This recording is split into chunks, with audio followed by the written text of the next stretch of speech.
बिस्मिल्लाहिर्रहमानिर्रहीम। अस्सलाम वालेकुम students. Chapter number 5 introduction to hydrocarbons. और इस चैप्टर में आपने क्या करना है कि ये कुछ थोड़े से शॉर्ट क्वेश्चन आंसर्स हैं, इसको मैं सॉल्व करवाने वाली हूँ इस वक्त वन बाय वन। तो सबसे पहला जो फर्स्ट क्वेश्चन है मेरे पास बहुत आसान है। इसमें इसने आपसे पूछा है कि आपने क्या करना है, 3 डिफरेंसेस बताने हैं between aliphatic and aromatic hydrocarbons. तो स्टूडेंट सबसे पहले तो ये समझ लीजिएगा कि जब भी डिफरेंस पूछा जाता है तो हमें ये चाहिए कि हम एक सेंटर में कॉलम ड्रॉ कर लें। एक तरफ हम लिखें एलिफेटिक हाइड्रोकार्बन और दूसरी तरफ हम क्या लिखें, एरोमेटिक हाइड्रोकार्बन। तो मैं यहाँ पे आपको क्या कर रही हूँ कि 3 पॉइंट्स जो है ये आपको मार्क करवा रही हूँ। आपने क्या करना है, एक दूसरे के अपोजिट इसको लिखना है, यानी पॉइंट नंबर 1 के अगेंस्ट में दूसरा वाला जो एरोमेटिक हाइड्रोकार्बन है उसका पॉइंट नंबर 1, इसी तरह पॉइंट 2 के वर्सेस सेकेंड वाले का पॉइंट 2 और पॉइंट 3 के वर्सेस थर्ड वाले का पॉइंट 3 आप मेंशन करोगे। ठीक है, तो उसको देख लीजिए आप कहाँ से मार्क करेंगे, सीधा आ जाएंगे आप पेज नंबर 100 के ऊपर। तो बच्चों ये आ गए आप सीधा पेज नंबर 100 के ऊपर। ठीक है, और उसके बाद आप यहाँ पर देखोगे एलिफेटिक हाइड्रोकार्बन है। तो आपने जिस तरह मैंने भी आपको बताया कि आप तो कॉलम ड्रॉ करोगे, फर्स्ट साइड पे लिखोगे एलिफेटिक, दूसरी साइड पे लिखोगे एरोमेटिक हाइड्रोकार्बन। तो उसका पॉइंट नंबर 1 कहाँ होगा, सबसे पहले इसको मार्क कर लीजिए। पॉइंट नंबर 1 यहाँ से लेके it is a class of से लेके ट्रिपल बॉन्ड तक होगा। फिर पॉइंट नंबर 2 होगा दीज आर ऑफन से लेके आपके हाइड्रोकार्बन तक। और फिर पॉइंट नंबर 3 होगा द नेम एलिफेटिक से लेके फैट एंड ऑयल तक। तो उसको जल्दी जल्दी मैं आपको बता देती हूँ कि एलिफेटिक हाइड्रोकार्बन ऐसे हाइड्रोकार्बन्स होते हैं जो कि स्ट्रेट चेन होते हैं या फिर ब्रांच हो सकते हैं, लेकिन इसकी पहचान ये होती है कि ये सीधी रॉ में जाएंगे या फिर ब्रांच की शक्ल में जाएंगे। इनमें सिंगल, डबल और ट्रिपल बॉन्ड मौजूद हो सकता है एलिफेटिक हाइड्रोकार्बन में। दूसरी बात क्या होती है कि ये ज़्यादातर ओपन चेन होते हैं, यानी कि ये क्लोज चेन में या रिंग स्ट्रक्चर में आपको नहीं मिलेंगे, ये ओपन चेन हाइड्रोकार्बन होते हैं। और तीसरी खास बात जो होती है वो उसमें क्या होती है कि जितने भी एलिफेटिक हाइड्रोकार्बन्स होते हैं ये आमतौर पर इनका जो सोर्स होता है वो फैट होता है या फिर ऑयल होता है, इसी से एक्सट्रैक्ट करके इसको निकाला जाता है। ठीक है, तो ध्यान से देख लीजिएगा, नंबर 1 यहाँ से लेके यहाँ तक होगा, नंबर 2 यहाँ से लेके यहाँ तक होगा और नंबर 3 यहाँ से लेके यहाँ तक होगा। फिर जस्ट एक पेज आप टर्न करेंगे और एरोमेटिक हाइड्रोकार्बन जो है उसके पॉइंट्स को आप क्या करेंगे, मार्क करेंगे। तो यहाँ पर आ जाते हैं हम एरोमेटिक हाइड्रोकार्बन में। इसके भी पॉइंट वाइज आपको मैं मार्क करवा रही हूँ, पहले इसको कर लीजिए। पॉइंट नंबर 1 यहाँ से होगा, यहाँ से लेके यहाँ तक डबल बॉन्ड तक। ठीक है, उसके बाद पॉइंट नंबर 2 होगा ये लास्ट लाइंस में, यहाँ से एरोमेटिक कंपाउंड से लेके डेरिवेटिव तक। और पॉइंट नंबर 3 इसका होगा दीज कंपाउंड्स वर्ड्स से लेके स्मेलिंग प्लांट्स तक। अब इसको जल्दी समझ लीजिए। आमतौर पे एरोमेटिक हाइड्रोकार्बन्स वो हाइड्रोकार्बन्स होते हैं जिनमें साइक्लिक स्ट्रक्चर होता है और इनमें खास किस्म का कैरेक्टरिस्टिक एरोमा होता है। इसके साथ साथ इसमें alternate single and double bond होता है, यानी एक सिंगल बॉन्ड होगा फिर दूसरा डबल बॉन्ड होगा, इस तरीके से। तो जितने भी एरोमेटिक कंपाउंड्स होते हैं ना, इनको आमतौर पर हम कहते हैं कि ये बेंजीन है या फिर ये बेंजीन के डेरिवेटिव्स हो सकते हैं। सही है। दूसरी जो खास बात होती है वो ये होती है कि इसका जो सोर्स होता है ना, जितने भी वो सारे के सारे प्लांट सोर्स होते हैं, लेकिन उन प्लांट्स में से खास किस्म की खुशबू आ रही होती है। इसीलिए यहाँ पे एक वर्ड यूज़ किया है, प्लेजेंट स्मेलिंग प्लांट्स, यानी ऐसे प्लांट्स जिसमें से आपको कुछ अच्छी फ्रेगनेंसेस मिल रही है, वहाँ से इसको एक्सट्रैक्ट किया जाता है। तो बहुत से बच्चों के जहन में ये वाली बात होगी कि मिस ये जो साइक्लिक स्ट्रक्चर होता है क्या ये एरोमेटिक नहीं होता? नहीं, जो साइक्लिक हाइड्रोकार्बन्स होते हैं जितने भी, असल में वो एरोमेटिक हाइड्रोकार्बन्स नहीं होते, बल्कि ये एलिफेटिक हाइड्रोकार्बन की ब्रांच होती है एक किस्म की। क्योंकि आपके एलिफेटिक जो इसको फर्दर सैचुरेटेड और अनसैचुरेटेड में जो है ना, ये कह लीजिए कि मज़ीद इसको क्लासिफाई किया गया है। तो इसीलिए जो एरोमेटिक हाइड्रोकार्बन होता है और जो साइक्लिक स्ट्रक्चर होता है दोनों एक दूसरे से डिफरेंट होता है, इसको मिक्स मत कीजिएगा बिल्कुल भी। होपफुली आपने ये पॉइंट्स अच्छे तरीके से जो है वो मार्क कर लिए होंगे। अच्छा, इसके साथ साथ आप चाहें तो एग्जाम्पल दे सकते हैं। एलिफेटिक हाइड्रोकार्बन में आप कोई भी एग्जाम्पल दे दें, for example butane, propane, pentane, जो भी आपके जहन में आ रही है। और एरोमेटिक हाइड्रोकार्बन में आप यहाँ देखें इतनी सारी एग्जाम्पल, इनमें से कोई सी भी 1 या 2 दे सकते हैं, फॉर एग्जाम्पल बेंजीन या टोलिन, जो आपको आसान लग रहा है। नेक्स्ट क्वेश्चन की तरफ बढ़ रही हूँ अब मैं। आपका जो नेक्स्ट क्वेश्चन है इसमें इसने आपसे कहा है कि जो फ्री रेडिकल रिएक्शन होता है मीथेन और क्लोरीन का सनलाइट के प्रेजेंस में, इसको आपने क्या करना है, अच्छे से इसका मैकेनिज्म बताना है। पेज 105 पर आ जाए आप सीधा, यहाँ पे इसका मैकेनिज्म मौजूद है। तो स्टूडेंट्स, क्योंकि इसने आपसे पूरा मैकेनिज्म पूछा है तो आप इसको प्रॉपरली लिखेंगे। सबसे पहले आप यहाँ से इसको लिखना स्टार्ट करेंगे, ठीक है। The mechanism of free radical reaction consist of following 3 steps. Step number 1 होगा चेन इनिशिएशन। चेन इनिशिएशन में आपने क्या करना है, यहाँ से लिखना है, ठीक है। द रिएक्शन बिगिंस से लेके फ्री रेडिकल तक। कोई भी चीज़ जब इनिशियलाइज होती है इसका मतलब क्या होता है कि इसने सबसे पहले स्टार्टर देना है। आपने क्या करना है, ये क्लोरीन मॉलिक्यूल है, ये सनलाइट जिसमें यूवी लाइट इसमें से एब्जॉर्ब होगी और ये क्लोरीन का जो मॉलिक्यूल है इसको इस तरीके से फ्री रेडिकल में तोड़ देगा। क्लोरीन और क्लोरीन के 2 फ्री रेडिकल आपको मिल जाएंगे। इसके बाद आपने क्या करना है, नेक्स्ट हेडिंग पुट करनी है चेन प्रोपेगेशन। इसको यहाँ से लिखिएगा, the chlorine radical is produced during chain, यहाँ से लेके हाइड्रोजन एटम तक, ठीक है। इसके बाद इसकी जो इक्वेशन है ये मार्क कर लीजिए, नेक्स्ट पेज पर है। अब ये क्या होगा, ये जो क्लोरीन रेडिकल है ये आपके मीथेन के साथ रिएक्शन करेगा। मीथेन असल में तो होता है CH4, यहाँ पे ब्रेक करके लिखा हुआ है ताकि क्या हो, क्लोरीन इसके CH3 के साथ रिएक्शन नहीं करता बल्कि H के साथ रिएक्शन करता, तो CH3 को लेफ्ट कर देता है। तो यहाँ पे बन जाता है आपके पास HCl और ये वाला जो रेडिकल है CH3 ये अलग हो जाता है। लास्ट स्टेप जो है अब आप इसको देखेंगे, ठीक है। अच्छा, इसके साथ साथ आपने एक काम और करना है, ये तो इसका एक पार्ट हो जाता है जिसमें क्लोरीन पहले किसके साथ रिएक्शन करता है, H के साथ HCl बना देता है और ये CH3 सेपरेट हो जाता है। अब क्योंकि सिस्टम में बहुत सारे क्लोरीन मौजूद है तो जो दूसरा क्लोरीन है वो क्या करेगा, जो ये वाला CH3 लेफ्ट है इसके साथ रिएक्शन करेगा और CH3Cl बना देगा और एक क्लोरीन रेडिकल फिर वंस अगेन फ्री हो जाएगा। लास्ट स्टेप होता है इसका चेन टर्मिनेशन। अब चेन टर्मिनेशन में आपके पास 3 ऑप्शन होते हैं। किस तरीके से, देखिए फ्री रेडिकल इस वक्त आपके पास 2 है, एक ये क्लोरीन है और एक इस तरीके से CH3 वाला है। या तो 2 क्लोरीन के फ्री रेडिकल आपस में कंबाइन होकर क्लोरीन का एक मॉलिक्यूल बना लेते हैं, या एक CH3 एक Cl ये आपस में कंबाइन होकर CH3Cl मिथाइल क्लोराइड बना लेते हैं। या थर्ड ऑप्शन बचता है कि ये दोनों फ्री रेडिकल CH3 आपस में कंबाइन हो जाते हैं और इस तरीके से बॉन्ड बना लेते हैं, ठीक है, ये इथेन बन जाता है।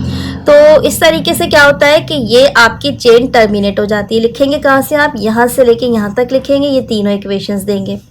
अब लास्ट जो सबसे इम्पॉर्टेंट बात होती है वो ये होती है कि यूवी रिएक्शन आम तौर पे ऐसे नहीं होता बल्कि प्रैक्टिकली ये थोड़ा डिफरेंट होता है। अब आपने कहाँ से मार्क करना है, यहाँ से, इन रियलिटी से लेके रिएक्शन स्टॉप तक और लाइन से सारी इक्वेशन। इसको पहले मैं समझा देती हूँ।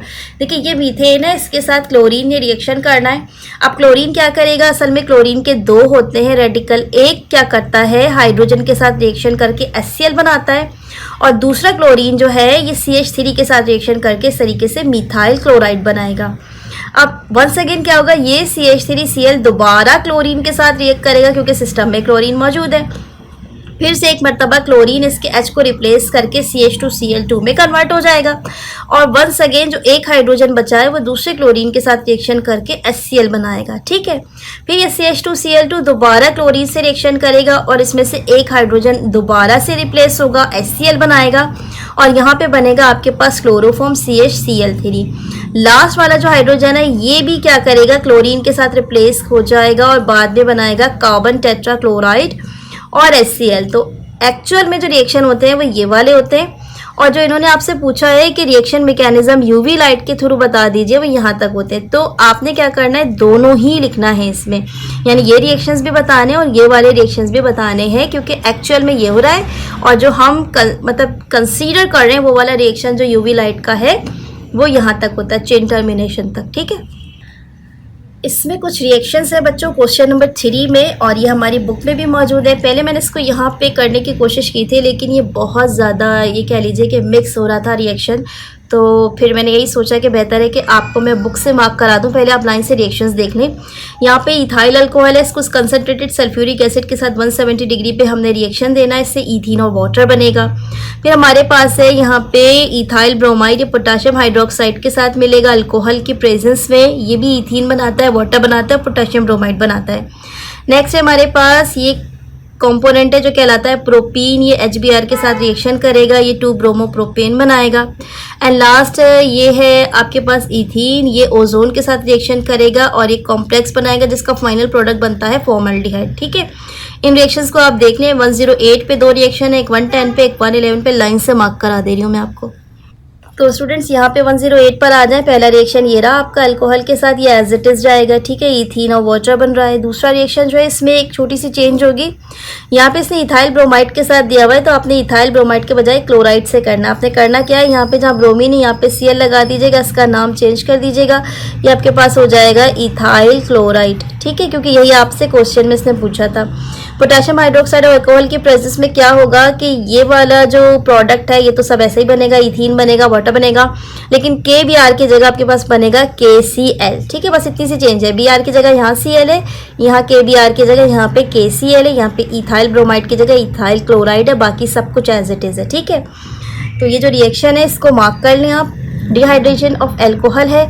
अच्छा, इसने अभी हमसे इक्वेशन पूछी थी, तो हमें वर्डिंग लिखने की ज़रूरत नहीं है, ना हमें हेडिंग डालनी है, हमने जस्ट क्या करना है, ये वाला इक्वेशन और ये वाला इक्वेशन एज इट इज़ लिखना है, ठीक है। अगला रिएक्शन पेज नंबर 111 पर आ जाए। ये वाला रिएक्शन है, प्रोपीन है, इसको HBr के साथ रिएक्शन करेंगे आप, तो दो पॉसिबिलिटी, एक तो 2 ब्रोमोप्रोपेन बन सकता है, दूसरा 1 ब्रोमोप्रोपेन बन सकता है। दोनों इक्वेशंस आप लिख देंगे एज इट इज़, ठीक है। ये वाली इक्वेशन मार्क करेंगे। और लास्ट इक्वेशन जो है ये हमारे पास सेल्फ असेसमेंट में भी थी, ये आप मार्क करेंगे। इथीन है, ये ओजोन के साथ रिएक्शन कर रहा है, एक इंटरमीडिएट प्रोडक्ट बना रहा है इथिलीन ओजोनाइट। उसके बाद ये मजीद रिएक्शन करता है जिंक और 100 डिग्री सेंटीग्रेड के साथ, तो ये फॉर्मल्डिहाइड और जिंक ऑक्साइड बनाता है। तो ये इक्वेशन आप एज इट इज़ मार्क कर लेंगे। एक और आपसे क्वेश्चन पूछा, जो नेक्स्ट क्वेश्चन है आपका, ये आपका पेज नंबर 119 पे है। इसने आपसे पूछा है कि कायरल कार्बन क्या होता है और आप इसको किस तरीके से जस्टिफाई करेंगे, एग्जाम्पल्स के साथ बताइए। सबसे पहले तो आपने क्या करना है, एक हेडिंग पुट करेंगे आप जिसका नाम होगा कायरल कार्बन, ठीक है। और यहाँ से मार्क करेंगे when a carbon atom is bonded to 4 different atoms और group, the carbon atom on which these different groups are attached is called carbon atom and the phenomena is referred as chirality, ठीक है। यहाँ से लेके यहाँ तक आप mark करेंगे। इसमें आपको कायरल कार्बन की डेफिनेशन मिल जाएगी कि असल में कायरल कार्बन एक ऐसा कार्बन एटम होता है जिसकी चारों साइड पे 4 अलग अलग ग्रुप्स जो है वो मौजूद होते हैं, ठीक है। अब उसके बाद नेक्स्ट हेडिंग आप पुट करेंगे एग्जाम्पल की और यहाँ से लिखेंगे in the molecule of amino acid and lactic acid 4 different groups are attached with the gamma carbon as in the figure, ठीक है। अच्छा, यहाँ पे ये देख लीजिए, इस तरीके से यहाँ पे मौजूद है कार्बन और इसमें सारे के सारे जो ग्रुप्स हैं वो अलग अलग हैं। अच्छा स्टूडेंट्स, एक करेक्शन कर लीजिए, ये गामा कार्बन नहीं होगा बल्कि ये अल्फा कार्बन होगा। अल्फा कार्बन का मतलब होता है पहला कार्बन एटम, इसमें एक ही कार्बन एटम है और ये सारी के सारी जो पोजीशंस हैं ये फर्स्ट कार्बन के साथ ही अटैच्ड है। गामा तो नहीं है, ये अल्फा पोजीशन होगी। तो अब आपने क्या करना है, यहाँ से लेके यहाँ तक एज इट इज़ लिख दीजिएगा। फिगर 5.4 वाला जो ये पूरा पोर्शन है इसको कट कर लीजिएगा, ठीक है। अल्फा कार्बन तक ही छोड़ दीजिएगा इसको और उसके बाद ये दोनों एग्जाम्पल्स जो है उसको पुट कर लीजिएगा, ठीक है। दोबारा इसको मार्क करा देती हूँ मैं। कायरल कार्बन की हेडिंग रहेगी, यहाँ से लेके यहाँ तक लिखेंगे, एग्जाम्पल की हेडिंग लिखेंगे, उसके बाद इन द मॉलिक्यूल से लेके अल्फा कार्बन तक करेंगे और ये दोनों एग्जाम्पल्स दे देंगे जिसमें देख लें आप कि चारों ग्रुप्स अलग अलग हैं इस तरीके से, ठीक है। तो ये हो जाएगा आपका कायरल कार्बन वाला क्वेश्चन। अगला क्वेश्चन देखते हैं।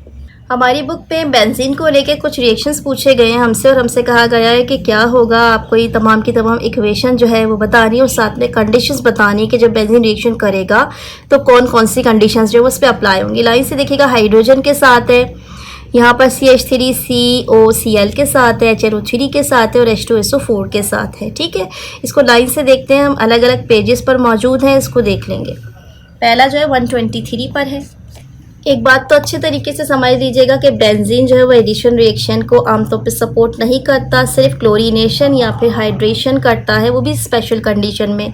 तो आपने क्या करना है, यहाँ से लिखना है benzene undergo an addition reaction से लेके ये पूरी कंडीशन लिखिएगा 200 degree centigrade and 30 atmospheric pressure, यानी यहाँ से लेके यहाँ तक मार्क करेंगे। ये इक्वेशन लिखेंगे जिसमें बेंजीन हाइड्रोजन के साथ रिएक्शन कर रहा है, निकल कैटलिस्ट है, 200 डिग्री सेंटीग्रेड टेम्परेचर है, 30 एटमॉस्फेरिक प्रेशर है, साइक्लोहेक्सेन इसने फॉर्म कर दिया है, ठीक है। अगला इक्वेशन देखिए, अगला इक्वेशन जो है वो आपको नाइट्रेशन से लेकर है, यहाँ से मार्क करेंगे आप द रिएक्शन ऑफ बेंजीन से लेकर सल्फ्यूरिक एसिड तक। अब इसमें होता क्या है कि बेंजीन जब कंसनट्रेटेड नाइट्रिक एसिड के साथ रिएक्शन करता है तो हमें थोड़ा सा सल्फ्यूरिक एसिड भी कैटलिस्ट की तरह यहाँ पे ऐड करना पड़ता है। टेम्परेचर हम देते हैं तकरीबन 50 डिग्री सेंटीग्रेड और हमारे पास जो प्रोडक्ट बनती है वो बनती है नाइट्रोबेंजीन, साथ में मिलता है हमें वाटर। ठीक है, यहाँ से यहाँ तक मार्क करना है आपने और ये वाली इक्वेशन राइट डाउन करनी है। नेक्स्ट देखिएगा सल्फोनेशन है। इसमें क्या करेंगे आप यहाँ से लिखेंगे benzene react with concentrated sulphuric acid से लेके सल्फोनिक एसिड तक। ठीक है, अब इसमें जो टेम्परेचर होता है वो 50 से 60 डिग्री सेंटीग्रेड के करीब होता है। ये प्रोडक्ट बनती है आपके पास बेंजीन सल्फोनिक एसिड, साथ में मिलता है आपको वाटर। ठीक है, लास्ट जो इक्वेशन है आप 128 पे आपको मिलेगी। मैं बुक के पेज के अकॉर्डिंग्स में सीरियल चला रही थी। ठीक है, आपको बुक में जो क्वेश्चंस मिलेंगे टोटल 4 ही हैं अलग अलग पेजेस पर, इनको ही मार्क कर लीजिएगा। ये बेंजीन है आपके पास, उसके बाद है एसाइल क्लोराइड है। अब ये एसीटोफिनोन बनाता है हाइड्रोक्लोरिक एसिड। लिखेंगे कहाँ से आपसे द रिएक्शन ऑफ बेंजीन से लेके फ्रेडल क्राफ्ट एसाइलेशन तक। अब बेंजीन होता है, देखिए यहाँ पे ये प्रोडक्ट होता है एसाइल क्लोराइड। होता क्या है कि इसका ये जो क्लोरीन है और यहाँ से एक हाइड्रोजन जो रिमूव होगा जिसकी जगह ये पूरा वाला ग्रुप आके अटैच हो जाएगा। ये हाइड्रोजन इस क्लोरीन के साथ रिएक्शन करके हाइड्रोक्लोरिक एसिड बना देगा और ये जो पूरा ग्रुप यहाँ से अटैच हुआ है ना, C double bond oxygen CH3 वाला जो यहाँ पे आके अटैच्ड हो गया, ये प्रोडक्ट बनती है एसीटोफिनोन। यहाँ से यहाँ तक आपने लिखना है, ये इक्वेशन मार्क करनी है। यहाँ पे जो कैटालिस्ट यूज होगा वो होगा एल्युमिनियम क्लोराइड। ठीक है, आप देखें इसमें क्वेश्चन नंबर 6 में इसने कहा है कि ये आपको कन्वर्ट करना है। कन्वर्ट करने का मतलब होता है ये आपका स्टार्टिंग प्रोडक्ट है, इससे एंड प्रोडक्ट बनाना है। यानी टॉलिन से बनाना है आपको ortho para nitro benzoic acid और दूसरा आपको बनाना है बेंजीन से मेटा नाइट्रो टॉलिन। तो मैं ये वाला मार्क जो है ये पहले करवा दे रही हूँ नंबर 2, क्योंकि ये बुक में मौजूद है। पेज 131 पर आ जाएंगे आप सीधा। तो आपने करना क्या है, यहाँ पे देखिए ये बेंजीन है, ये नाइट्रिक एसिड के साथ रिएक्शन करेगा। कंसनट्रेटेड सल्फ्यूरिक एसिड इसमें एज अ कैटलिस्ट यूज होगा। हल्का सा इसको हीट करेंगे, हमारे पास ये नाइट्रोबेंजीन मिल जाएगी। ठीक है, साथ में वाटर। अब ये जो नाइट्रोबेंजीन है इसको मैं क्या करूँगी, CH3Cl यानी ये क्या होगा आपके पास मिथाइल क्लोराइड, इसके साथ रिएक्शन करेंगे। तो मिथाइल क्लोराइड से रिएक्शन करने पर इन the presence of catalyst aluminium chloride, nitrobenzene तो ये पहले ही था, ये क्या करेगा मेटा पोजीशन पर ये जो CH3 ग्रुप है इसको डायरेक्ट कर देगा। अब ये बन जाएगा मेटा नाइट्रोटोलिन। ठीक है, और साथ में ये जो एक हाइड्रोजन रिमूव हुआ है जहाँ पर ये ग्रुप आके अटैच हुआ था, ये इसके Cl के साथ रिएक्शन करके HCl बना देगा। तो ये दोनों इक्वेशन जो है वो आपने क्या करनी है, मार्क कर लेनी है। इसके बाद आ जाए उस काम पे जो बुक में मौजूद नहीं है, इसको ध्यान से सुनिएगा। ठीक है, असल में मुझे यही चीज़ पहले समझानी थी लेकिन मैंने फिर भी नंबर 2 आपको पहले मार्क करवा दिया। ये बेंजीन होता है और इसकी ना इस तरीके से 6 पोजीशंस होती हैं। पहली पोजीशन होती है पैरा, दूसरी ऑर्थो, तीसरी मेटा। ऑर्थो की अगेंस्ट में जो पोजीशन है वो भी ऑर्थो कहलाएगी, मेटा के अगेंस्ट में जो है वो मेटा कहलाएगी, पैरा के अगेंस्ट में जो है वो पैरा कहलाएगी। तो अगर आप इस तरीके से क्लियर देखेंगे तो देखें 1 और 4 पोजीशन आपकी क्या बन रही है, पैरा। 2 और 6 पोजीशन आपकी क्या बन रही है, ऑर्थो। 3 और 5 पोजीशन आपकी क्या बन रही है, मेटा। अब इसने आपसे क्वेश्चन नंबर 6 में कहा था कि आपने क्या करना है, टॉलिन जो है उसको बनाना है और उसके बाद उससे ortho para nitro benzoic acid बनाना है। तो ये तो हो गया आपके पास टॉलिन। ठीक है, अब टॉलिन में आप क्या करेंगे, 2 मॉलिक्यूल डालेंगे कंसनट्रेटेड नाइट्रिक एसिड की in the presence of sulphuric acid. As a result आपको क्या मिलेगा कि जब आपका ये टॉलिन है, इसको ये नाइट्रिक एसिड के 2 मॉलिक्यूल मिलेंगे तो ये NO2 2 लेगा, एक यहाँ और एक यहाँ, इसको क्या कर देगा, डायरेक्ट कर देगा। यानी ये वाली जो पोजीशन है वो कौन सी हो जाएगी आपके पास, ऑर्थो पोजीशन हो जाएगी और पैरा पोजीशन हो जाएगी। ऑर्थो पैरा नाइट्रो टॉलिन बन गया। और साथ में यहाँ से जो हाइड्रोजन निकला था ये क्या करेगा, दूसरे हाइड्रोजन एंड ऑक्सीजन के साथ मिलके वाटर फॉर्म कर लेगा। अब वंस अगेन ये वाला जो प्रोडक्ट है, मुझे तो क्या चाहिए, बेंजोइक एसिड चाहिए। मैं क्या करूँगी, इसको दोबारा इस्तेमाल करूँगी और इसकी ऑक्सीडेशन करूँगी। यहाँ पे मैं बेसिक मीडियम यूज़ करूँगी, यानी कोई सा भी अल्कलाइन जो है मीडियम इसको इस्तेमाल करेंगे। लाइक हमने पोटाशियम हाइड्रोक्साइड डाल दिया या इस तरह का कोई मीडियम इस्तेमाल कर लिया। यहाँ पे हम क्या करेंगे, ऑक्सीडेशन करेंगे। ऑक्सीडेशन करने के लिए सबसे स्ट्रॉन्ग ऑक्सीडाइजिंग एजेंट बेंजीन के रेफरेंस में होता है पोटाशियम परमैंगनेट। ठीक है, आप ये यूज़ करेंगे। ये यूज़ करने पर क्या होगा कि इसके जितने भी हाइड्रोजन हैं इसमें से एक को छोड़ के ये बाकी सारा रिमूव कर देगा और उसकी जगह ऑक्सीजन से रिप्लेस करेगा। तो ये दोनों प्रोडक्ट तो एज इट इज़ रहेंगे, इनमें कुछ नहीं होगा। और CH3 जो है इसकी ऑक्सीडेशन होकर COOH बना देगा।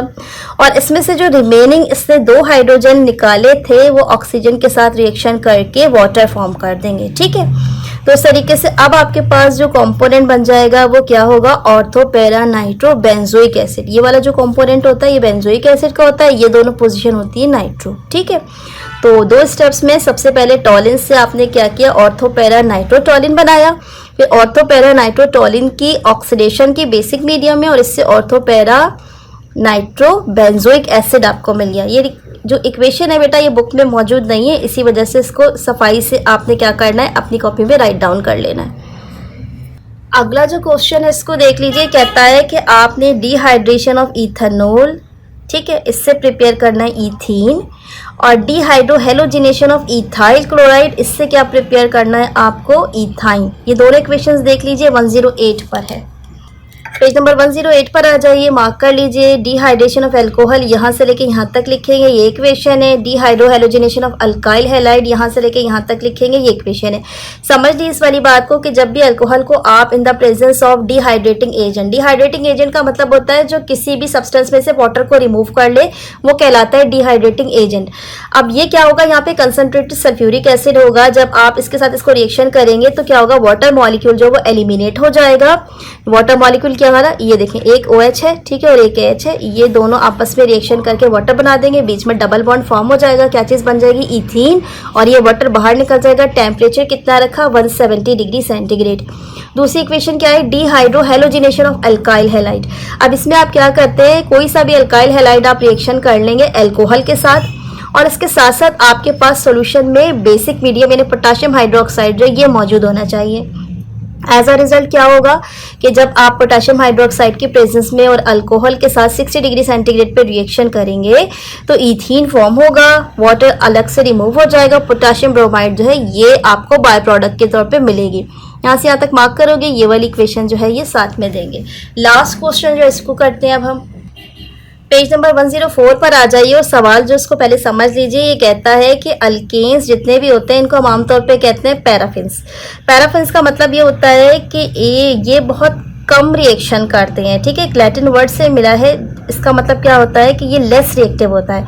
तो होता क्या है कि आमतौर पे जितने भी अल्केन्स हैं वो लेस रिएक्टिव होते हैं, लेकिन कुछ खास कंडीशंस ऐसी होती हैं जिसमें ये एडिशन रिएक्शन की तरफ तो नहीं, लेकिन हेलोजिनेशन में, कंबस्शन में, क्रैकिंग में या इस तरह की रिएक्शन में चले जाते हैं। क्योंकि आपको पता है अल्केन्स जो है ये ओपन चेन हो या क्लोज चेन हो, ये सैचुरेटेड होते हैं। अल्केन्स में डबल बॉन्ड या सिंगल बॉन्ड नहीं होता, ये लेस रिएक्टिव होता है। लेकिन जब आप कुछ खास कंडीशंस इस पे अप्लाई करेंगे, जैसे टेम्परेचर है या कैटलिस्ट है, ठीक है, या कोई ऐसा रिएक्टेंट जो बहुत स्ट्रांग हो, तब ये कुछ रिएक्शंस में चला जाता है। जैसे कि हेलोजन ऐड कर दिया, हेलोजिनेशन में चला जाता है, बर्निंग कर देंगे इसकी ऑक्सीजन की प्रेजेंस में, तो कंबस्शन कर देगा।